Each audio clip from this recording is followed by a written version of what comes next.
The main lobby of Harrington Global went silent. Not gradually, all at once, the way sound disappears before something goes wrong. Logan Hayes, Claire Harrington's black belt bodyguard, had removed his jacket and stepped into the open floor of the atrium, and he was staring directly at the janitor. Caleb Walker, 40 years old, had been publicly reprimanded less than 10 minutes earlier for spilling water on the floor. He had apologized. He had cleaned it up. He had gone back to work. And now the largest man in the building was standing in the middle of the lobby, challenging him to a fight in front of everyone. What no one could explain was why Caleb didn't look afraid at all. Caleb Walker arrived at Harrington Global every morning before 6, not because his shift required it, but because the lobby floors needed 2 passes with the buffer before foot traffic started, and he had learned a long time ago that the quality of your work showed most clearly in the details no one noticed.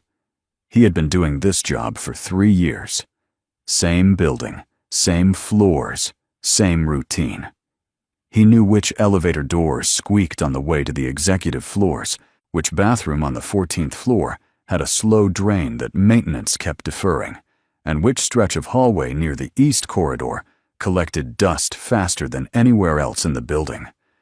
He knew the building, the way people know things they have paid attention to for a long time, not because they were required to, but because attention was simply how they moved through the world. He did his job without complaint, without performance, and without drawing attention to himself, which was exactly how he preferred it. If a task took longer than scheduled, he stayed. If a piece of equipment malfunctioned, he reported it and then found a workaround while waiting for the repair. He did not bring his frustrations into the hallway or make his presence known in the particular way some people make their presence known when they feel undervalued. He showed up. He worked, and when the day was done, he left the building the same way he entered it, quietly, without ceremony, without anyone feeling the need to mark the moment. The other members of the facilities crew had come to know him the way you come to know someone who is always steady and never loud. He showed up. He did the work. If someone needed a hand-moving equipment or covering a shift, Caleb was usually the first to volunteer, and he never mentioned it afterward. His supervisor, a heavy-set man named Dennis, who had managed the building's maintenance staff for over a decade, once told a newer employee that Caleb was the kind of worker you stopped worrying about, not because he didn't matter, but because you knew without checking that everything assigned to him would be done right. That was the shape of his reputation inside the building, quiet, dependable, and entirely easy to overlook. Outside the building, his life was simple in the way that lives become simple after they have been reduced by loss. His wife had died years earlier after an illness that took longer than anyone wanted and cost more than money. In the period that followed, Caleb had made a series of choices that people on the outside might have called sacrifices, though he never used that word. He had stayed in the city when he could have left. He had taken jobs that kept him close to home when opportunities elsewhere would have paid considerably better. He had built a life around a small apartment, a reliable truck, and a handful of people he trusted, and he had done all of it without advertising any of it, because that was simply not the kind of man he was. What almost no one at Harrington Global knew was what he had done before the mop and the buffer and the early morning lobby shifts. But that part of the story would come later. On the morning everything changed, Caleb Walker was just a man with a cart doing his job. Claire Harrington did not walk into a room. She arrived in one. There was a difference, and everyone in the building had felt it at some point.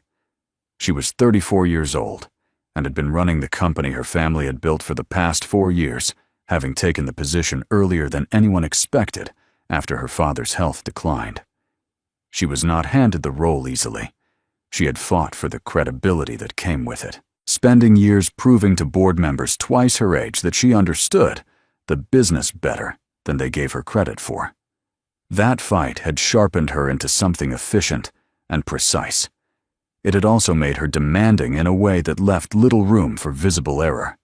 In meetings, she was the most prepared person in the room. In decisions, she moved fast, and rarely reversed. In public, she did not soften, because softening in public had cost her twice in the early years, and she had made a calculation about it that she had not revisited since. Logan Hayes was always close by. He was built like someone who had spent the better part of his adult life training his body to be a weapon, and he carried himself accordingly. He had won titles in 2 separate combat disciplines before transitioning into private security, and his reputation in that world was the kind that opened doors before he even knocked on them. He was not cruel. People who worked around him for any length of time would say that clearly, but he had a way of occupying space that made other people shrink slightly, and he had never seemed particularly troubled by that effect. He did his job well. He stayed close to Claire, and he assessed every person in every room the way his training had taught him to, quickly, efficiently, and without sentiment. It was a useful habit in his line of work. It was also, on occasion, the kind of habit that led a person to be very wrong about someone in a way that took longer than expected to correct. On the morning the lobby incident happened, Claire was walking in with 2 external partners who had flown in for a presentation that afternoon. The visit mattered. The relationship with these particular partners had taken months to build to this point, and she had spent part of the previous evening reviewing materials to make sure the day ran without friction. The last thing she needed was a disruption in the first 30 seconds of walking through her own front door. The cart came from the left. Caleb had been working near the far edge of the lobby, buffing a section of floor close to the side entrance, and when he moved to reposition his equipment, the wheel of the cart caught the edge of a floor mat and tipped slightly. A container of water used for the mop bucket toppled and spilled across roughly 4 feet of polished floor tile. It was not a dramatic amount. It was not dangerous. Caleb had a towel in his hand before the water finished spreading, and he was already on one knee cleaning it up when Claire and her guests pushed through the main doors. She saw the water. She saw the cart. She saw Caleb on the floor. And in front of 2 partners, she had been carefully managing the impression of, since the moment they landed, the image in her lobby was not what she had intended. Her expression shifted in the way that expressions shift when a person is embarrassed and converts that embarrassment immediately into authority. She stopped walking and looked directly at Caleb, and her voice, controlled, clipped, carrying clearly across the marble floor, reached every person in that lobby. Claire told him that this was the main entrance of a professional building, that she had guests present, and that she expected the facilities team to manage their equipment so that situations like this did not occur. She said it clearly, and she said it once, and the words were not shouted, but they landed hard in the open space where several dozen employees had stopped moving to listen. There was a particular quality to a correction delivered in a large open room. It had nowhere to go except outward, and everyone it reached felt it land in a slightly different place. Caleb kept cleaning. He said he understood that it was an accident, and that he was sorry. He did not look up right away. He finished wiping the floor, stood and repositioned the cart with the practiced movement of someone who had done it 10,000 times. Most people in that situation would have stopped there. Most people would have nodded, said yes, ma'am, and found a reason to be somewhere else in the building as quickly as possible. But as Claire turned to continue walking with her guests, Caleb said evenly, without heat, and without raising his voice, that everyone makes mistakes, and that he had done everything he could to fix it the moment it happened. The lobby went the specific kind of quiet that only happens when something has been said that cannot be unsaid. It was not a challenge in tone. It was not disrespectful in volume. It was a statement of fact from a man who had just been publicly corrected for something he had already addressed, and who had decided in that moment that absorbing it in silence was one option available to him and not the only one. The honesty in it, simple, direct, aimed upward without aggression, landed in that marble room like a stone, dropped into still water. Claire looked at him for a moment. Something moved across her face that was difficult to read from where most people were standing, and then she continued walking with her guests. The air in the lobby had changed, and everyone standing in it felt the difference, though most of them would have struggled to say exactly what had shifted. Logan had been 2 steps behind Claire when it happened. He had watched the water spill, watched Caleb clean it up, watched Claire reprimand him, and watched the moment Caleb spoke back. He had assessed Caleb the same way he assessed everyone quickly, automatically. A man in his 40s medium-build janitor's uniform, no visible threat indicators. Filed away in the category of non-relevant. But when Caleb responded, the way he did, Logan's assessment updated, not because the words were aggressive. They weren't. It was the steadiness behind them. The complete absence of apology in the posture of a man whose mouth was technically apologizing.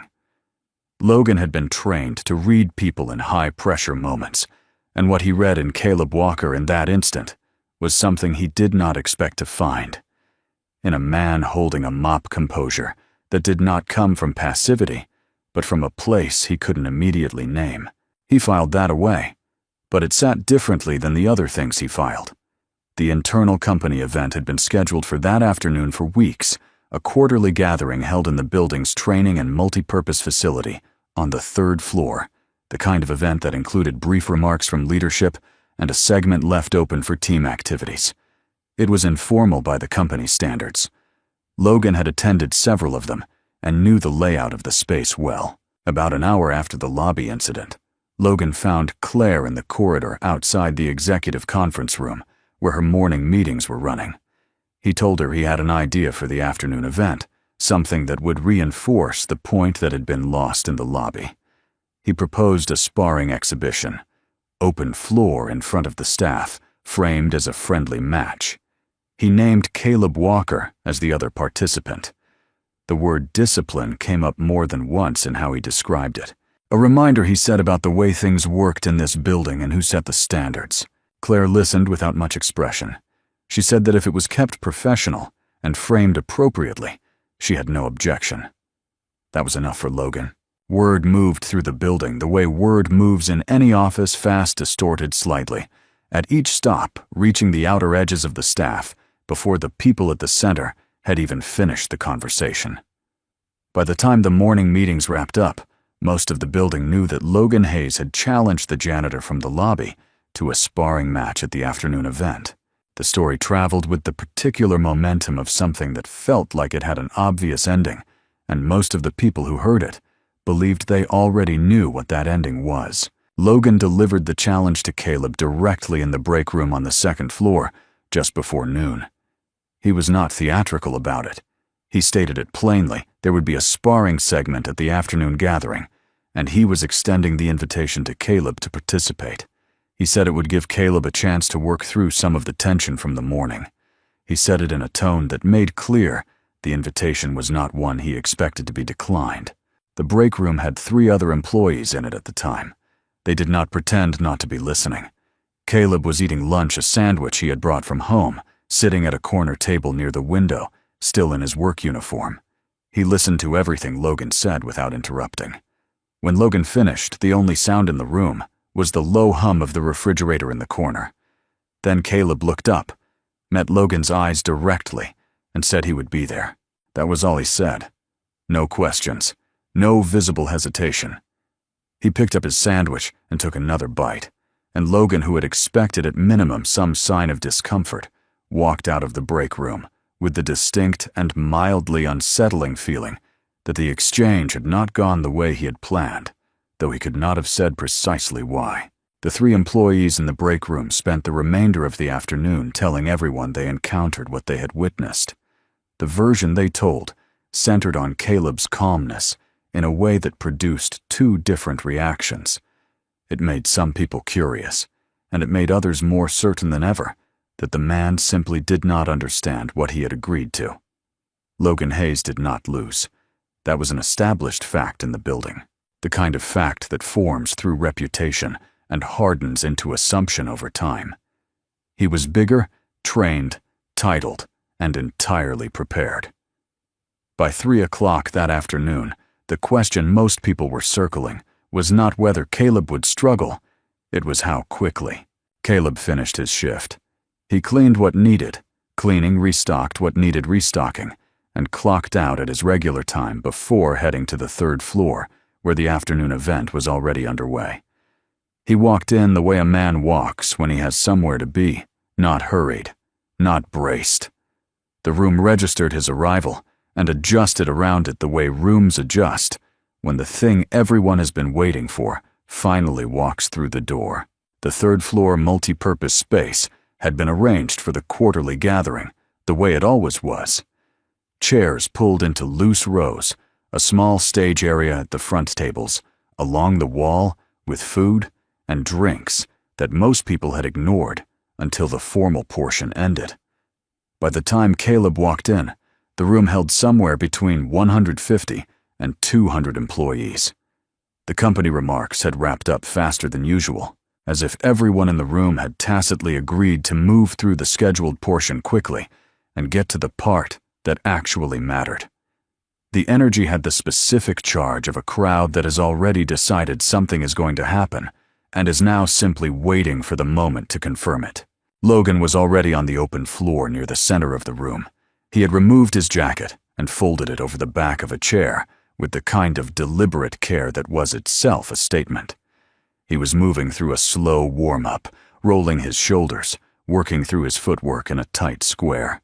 And the movement was less about loosening muscles and more about occupying the space, filling it with his presence before the match had even started. People had pulled their chairs back to create a rough circle around the center of the floor, and those who couldn't find chairs were standing 2 and 3 deep along the walls. Claire stood near the back corner of the room, close enough to see everything clearly separated enough from the crowd to make clear she was there as a witness, not a participant. Caleb walked to the edge of the open floor and set down the jacket he had retrieved from his locker. He began rolling up his sleeves with the unhurried focus of someone preparing to do a task rather than enter a performance. He did not look at the crowd. He did not look at Claire. He looked at the floor directly in front of him for a long moment, then looked up at Logan and gave a single nod to indicate he was ready. That was the full extent of his preparation, visibly speaking. No stretching, no posturing, no acknowledgement of the audience surrounding him on all sides. The crowd read his stillness as either extreme confidence or a complete misunderstanding of the situation. Most of them were leaning hard toward the second interpretation. Logan moved first. He came forward at a measured pace, controlled, unhurried, the way a trained fighter approaches someone they have not fully assessed yet, but are not afraid of. He threw a probing combination, the kind designed to test reaction time and gauge how a person handles incoming pressure. Standard opening. He had used it hundreds of times in competition and training, and it had never failed to give him the information he needed. What happened next was not what he expected. Caleb didn't attempt to block the strikes. He moved a slight pivot, left weight shifting back just enough, and the combination landed on air. Logan reset his position. He came again with more commitment, and again, Caleb was not where Logan had calculated him to be. Not retreating, not stumbling backward. Moving with the kind of precision that doesn't come from a gym, but from somewhere older and less comfortable than a gym. Logan had trained with professional fighters, law enforcement instructors, and military contractors across multiple disciplines. He knew the difference between someone who had learned how to move and someone who had learned to move because at some point not moving correctly meant something real and irreversible happened to them. The way Caleb covered distance, the angle of his shoulders when he slipped a strike, the way his eyes tracked Logan's center of mass instead of his hands, these were not competition habits shaped by rules and referees. These were patterns built in situations where the stakes were not a trophy. Logan recognized all of this within the first 90 seconds of the match, and the recognition arrived in him like cold water finding its level. The crowd had started the match with a low anticipatory murmur, the kind you hear before something one-sided plays out. That murmur began shifting around the 2-minute mark. People who had been standing at the back started moving closer without fully realizing they were doing it. The ones who had been talking quietly to each other stopped mid-sentence. Something was happening on that floor that none of them had a framework for, because the story they had walked in with large, trained fighter, untrained janitor obvious outcome was not the story unfolding in front of them. The crowd had come expecting a demonstration. What they were watching was something else entirely, and they didn't yet have a word for it. Caleb didn't try to win. That was the part that took Logan the longest to process during the match, and it was ultimately the part that made the whole thing more unsettling than a clean defeat would have been. Caleb was not fighting back in the way a person fights when they want to establish dominance or bring something to a quick conclusion. He was controlling distance-angled tempo in a way that kept Logan working at full capacity while revealing almost nothing about his own ceiling. Every time Logan found a rhythm, Caleb made a small adjustment, a slight shift in angle or weight, and the rhythm was gone. It was like trying to pressure something that had no fixed position to pressure against. There was one moment about 4 minutes in where Logan committed to a takedown, driving forward and angling low, the kind of explosive movement that had ended plenty of matches in his competitive career.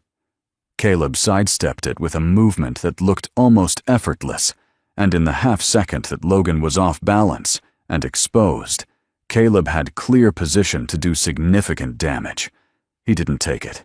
He stepped back and gave Logan the space to recover. No gesture toward the crowd, no moment of standing over someone to let the room absorb it. He simply reset, found his footing, and waited. The message in that choice, the deliberate, controlled decision not to finish it, when finishing it was available, landed in the room more clearly than any knockout could have. Logan straightened up. He looked at Caleb across the open floor, and for the first time since the match began, the way he was looking at him had changed. Not as a target he was working to close the distance on, not as a problem he was solving, as something closer to a question he did not yet have the answer to, and that he was beginning to suspect he had not been asking correctly. The match ended without a clean conclusion. No knockout, no submission, no moment where one man's position over the other was clear enough to stop the thing formally. Logan stepped back and lowered his hands, and the room, which had gone almost completely silent over the last 2 minutes, began the slow process of understanding what it had witnessed. The applause that started was uncertain, scattered people unsure what exactly they were responding to. Then it grew, because whatever had happened on that floor, it had not been what anyone came in expecting, and the man standing on the far side of the open circle in a janitor's uniform had just shown them something that none of their existing categories had room for. Claire had not moved from her position near the back wall for the duration of the match. She had watched without speaking to the people around her, without the small commentary that fills the space around watching something in a crowd.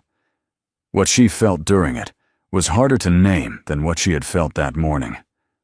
In the lobby, the feelings had been sharp and recognizable embarrassment at the disruption authority asserted to manage it, the familiar momentum of someone who responds to any loss of control by taking more of it. She understood those feelings. She had built a professional identity partly around their use.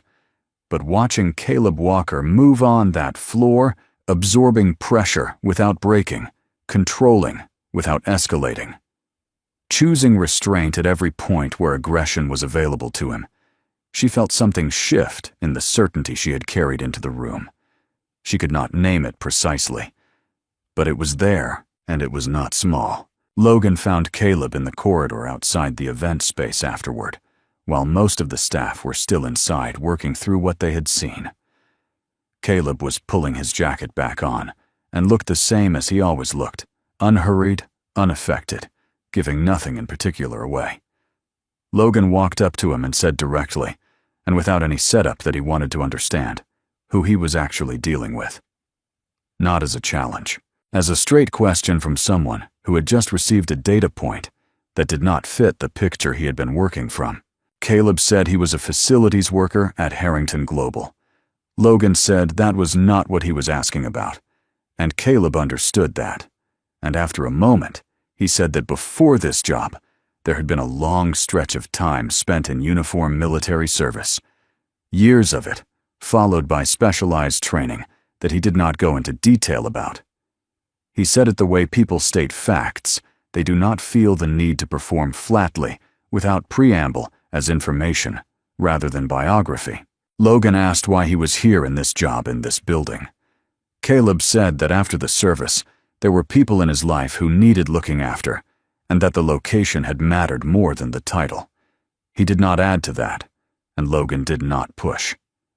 But the flatness of the answer, the complete absence of self-pity, or framing, or the particular tone people use when they want credit for a sacrifice, made the words carry more weight than a longer explanation would have. Logan went back inside. He sat with what he had learned for a while, and then he began asking questions of the people who had worked alongside Caleb the longest. What Logan found over the next few hours did not come from any file or record. It came from the people in the building who had known Caleb in the ordinary way. Co-workers know each other through proximity, through small moments, through the unremarkable accumulation of shared days. Dennis told Logan about the time a newer crew member had been dealing with a family emergency, and Caleb had quietly covered 3 consecutive shifts without being asked and without mentioning it to anyone afterward.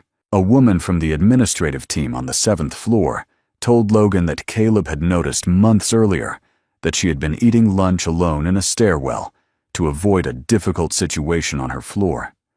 Without any announcement, he had arranged for her to use a break room on a different level where she would not run into the problem. He had not reported the underlying issue, had not made it his business. In any formal sense, he had simply fixed the part of the situation that was within his reach in the quietest way available to him and returned to his own work. These were not large stories.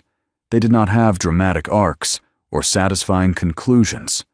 They were small and ordinary in the way that genuine kindness is usually small and ordinary, particular to a specific person at a specific moment, unrecorded, unrewarded, and never referenced again by the person who had offered it. The pattern across them was what mattered. Caleb Walker paid attention to the people around him. When he saw someone struggling with something he could address, he addressed it without making it about himself, without expecting acknowledgement, and without the need to mention it later. Logan sat with all of this and felt the full weight of the morning's decisions. He had stood in a lobby and assessed a man in a matter of seconds. He had built a public challenge around that assessment. The assessment had been wrong, which was one thing. But the man had done nothing to defend his own reputation, had not announced himself, had not corrected anyone's assumptions, had simply continued being what he was, while the people around him formed whatever picture they chose. That was a different thing, and it landed harder. It was Dennis who told Logan the piece of Caleb's story that settled everything into place. After leaving the service, Caleb had been offered several positions that would have taken him away from the city work in security consulting and specialized training programs and private contracting. The kind of work that used what he knew and paid accordingly. He had declined all of it. His wife had been sick at the time, and the medical situation required him to stay close. He had restructured everything around her care, without framing it as restructuring, without the language of sacrifice, without making it visible in any way that asked for recognition. When she died, he did not leave. He stayed in the same city, found the same kind of steady work, and kept living with the same quietness that had always characterized him. Logan found Claire near the stage area, where a few people were still gathered in conversation. He drew her aside and told her what he had learned, stated it plainly, without editorializing the way he would report any significant piece of information. Claire listened. She did not respond immediately. The person she had been speaking with understood the conversation was over and moved away, and the two of them stood in the diminishing noise of an afternoon that had already asked more of both of them than either had anticipated.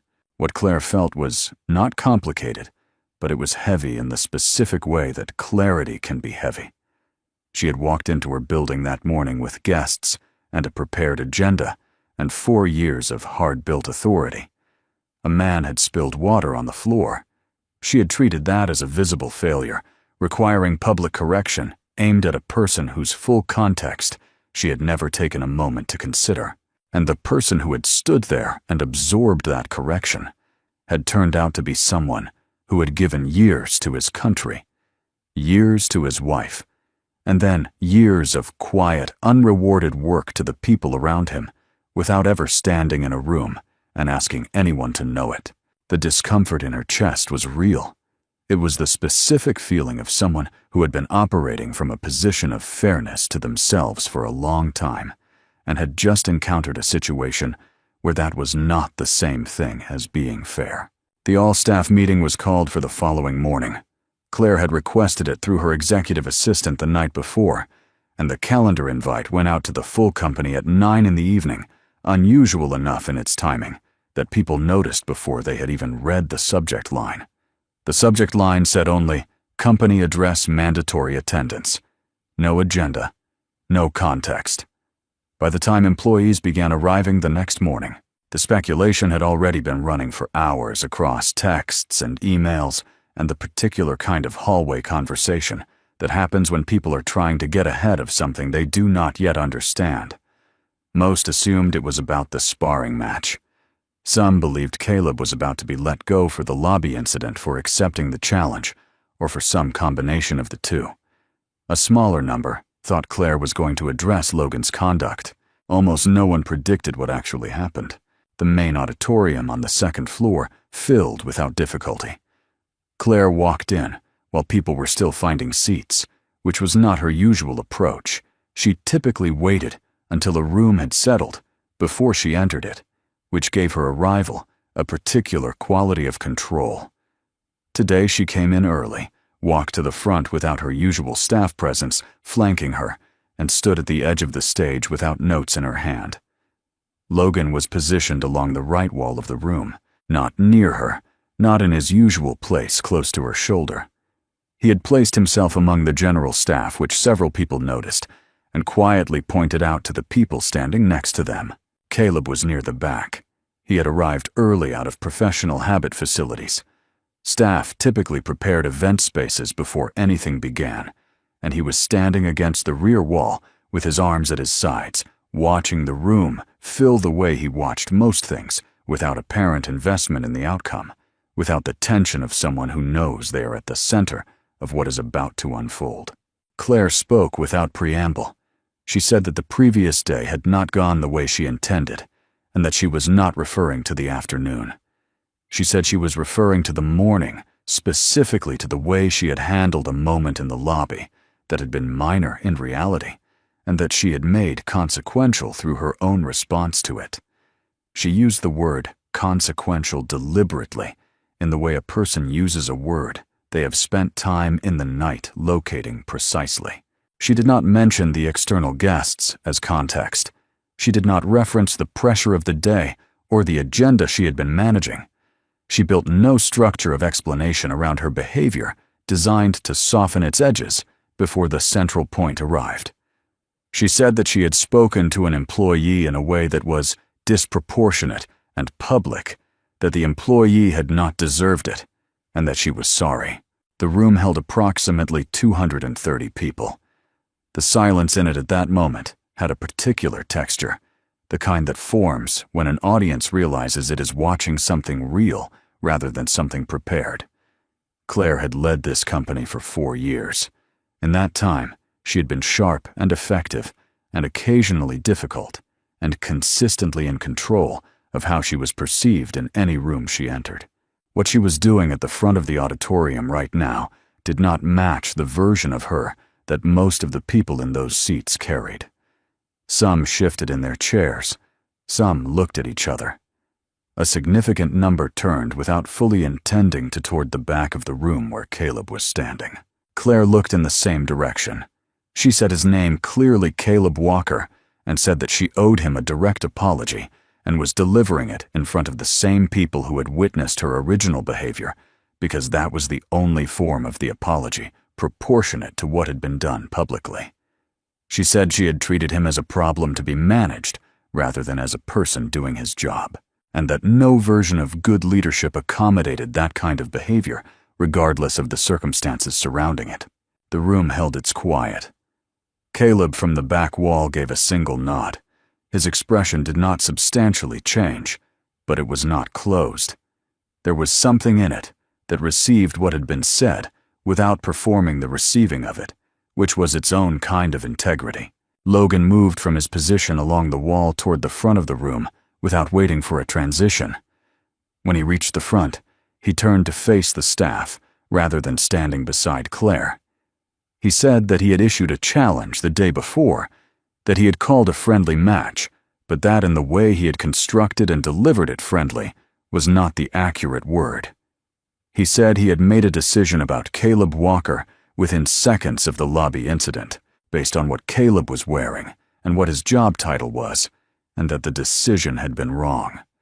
He said the word wrong without immediately following it with qualification. He let it stand on its own for a moment. Then he said that he had spent the previous evening learning things about Caleb Walker that he should have known, or at minimum considered the possibility of, before he ever walked into that break room. The lesson he had taken from the afternoon, he said, was not located in the match. It was located in the assumption that had made him think the match was a reasonable idea in the first place. He looked across the room at Caleb directly and said that he had misjudged him and that he was sorry for the way the challenge had been framed and the purpose it had been intended to serve. He said that anyone present in that room the previous afternoon had seen something that deserved far more respect than the circumstances around it had afforded, and that those circumstances had been his responsibility. The applause that followed was different from the uncertain response after the match. It was immediate and full, the kind that releases something a room has been holding without realizing it was holding anything. After the formal portion ended, most people stayed. The room became something closer to a gathering movement conversation, the particular energy of people processing something unexpected together. Claire made her way toward the back where Caleb was standing, and Logan came from the other side of the room, and without any of it being arranged, the three of them ended up in the same corner within a few minutes of the meeting closing. Claire spoke first. She said she had heard something about why he had stayed in this city, and in this particular kind of work, and that she had not been prepared for it. She left it at that. She understood that saying more would mean entering a part of his life she had not been invited into, and that distinction mattered to her now in a way it had not that morning. Caleb said he appreciated what she had said at the front of the room, that he meant that, and that as far as he was concerned, the matter was finished. He said it without performance. For him, a thing fully acknowledged was a thing that could be set down, and he was ready to set it down. Logan said he had a question, and Caleb said to go ahead.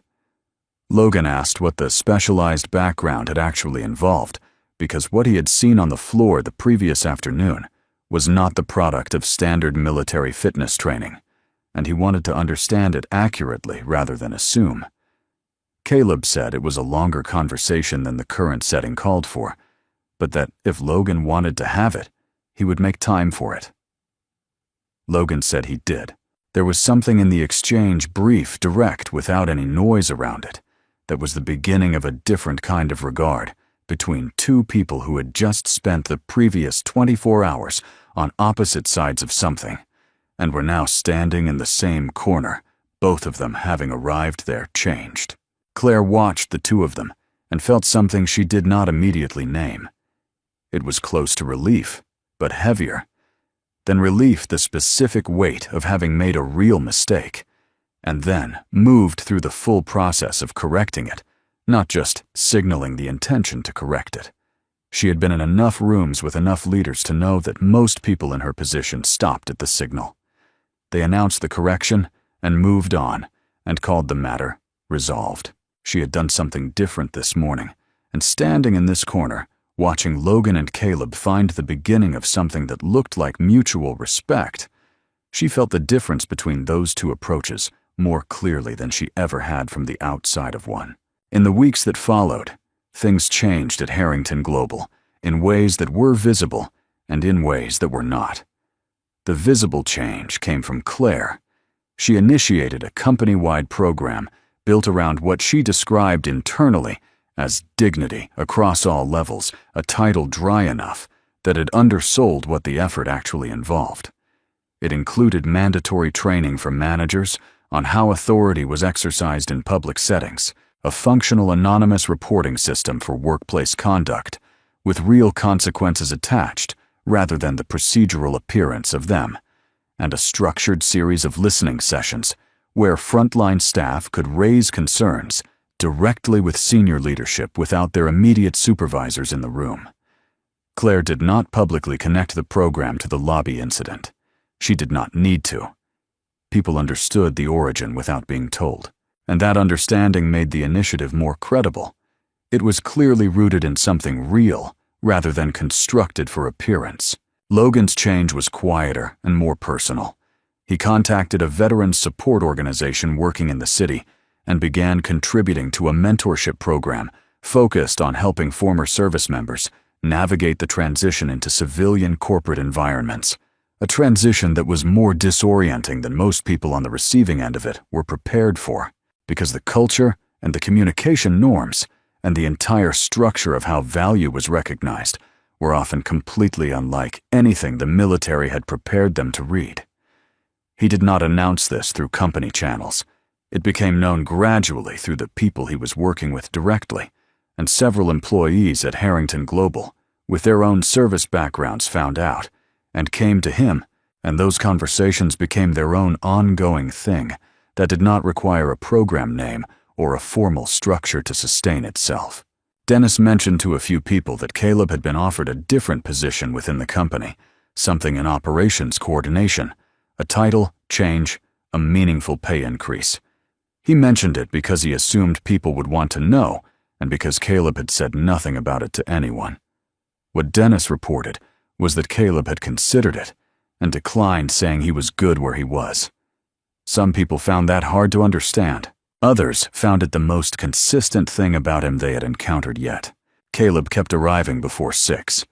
The morning routine was the same 2 passes on the lobby floor before the building filled the familiar circuit through the corridors and stairwells and service areas that made up his portion of the building. The elevator doors on the way to the upper floor still needed attention. The drain situation on the 14th floor remained unresolved, pending a work order that had been pending for longer than it should have. He logged it again and moved on. What had changed was not the work. It was the quality of the space around him. People who had passed him in the corridor for months without registering his presence now stopped and exchanged a few words. Not in the performed way of people who have been instructed to be warmer than they naturally are. Most of it was small and unscripted, the ordinary brief exchange between people who have come to understand that they share a building and that sharing it means something. He received it without making anything of it, which was entirely consistent with how he had always received most things. On a Tuesday morning, roughly 3 weeks after the all-staff meeting, Claire walked through the main entrance alone. No guests, no visible agenda, just a woman arriving at work. She passed Caleb near the side entrance, where he was repositioning his cart after the morning buffer pass. She said good morning. He said good morning back. Neither of them stopped walking. It was the most ordinary exchange in the world, and it was also the most accurate measure available of how far things had traveled from the morning the water spilled on the lobby floor and a lobby full of people fell silent to watch what happened next. The building kept running, the floor stayed clean, and the man responsible for them remained for the most part exactly what he had always been, with the difference that the people around him now carried a more accurate picture of who that was, and that accuracy, quiet as it was turned out to matter, more than anyone had thought to measure. Some lessons arrive with noise. This one had come in a spill of water on polished marble in a challenge delivered in a second-floor break room just before noon in 4 minutes of a match that ended without a formal conclusion. It had arrived the following morning in an apology spoken without notes in front of 230 people. and in a conversation in the corner of an auditorium between three people who had all moved through the previous 24 hours and come out the other side carrying different things than they had walked in with. The lesson itself was not complicated. It never is once you have seen it clearly enough to say it plainly. The value of a person is not located in their title or their uniform or which floor of the building their work takes place on. Sometimes the quietest person in the room is the one who has already lived through more than anyone around them has taken the time to ask about. And sometimes it takes a spilled cup of water and a black belt and a lobby full of witnesses to make that visible to the people who needed most to see it.